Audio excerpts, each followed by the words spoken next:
In order for the formwork to be as strong as possible while the shotcrete was going up, I had chosen not to make a hole in the rebar cage for the skylights.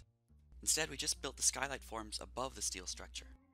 Now that it's too cold to work outside, it's the perfect time to go in there and cut the steel out of the openings and remove those skylight forms.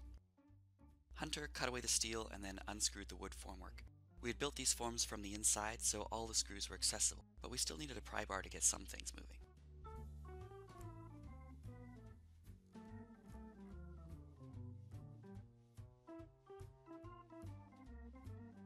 At this point, the majority of the steel is cut away and the 2x4 structure that held up the skylight buck is removed.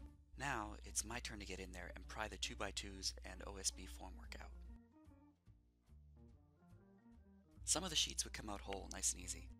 Others were a bit more reluctant and I would need to tear them to pieces, either with a jigsaw or just with the pry bar and just rip, rip, rip as I moved along.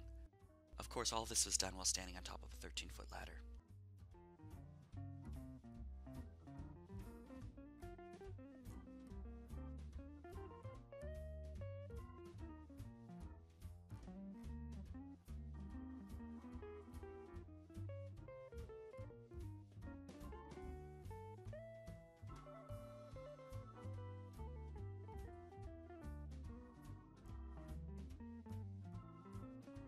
Once the formwood was removed, we could trim the rebar right back to the concrete. At the end, we exposed some spots where the concrete had not made it all the way to the forms. These are called shadows in shotcrete lingo. This particular skylight had the worst of those holes all around that fan box. I ended up packing these gaps and holes full of hydraulic cement. I have no film or pics of that process, but later some swallows moved in and I ended up taking this photo of the nest.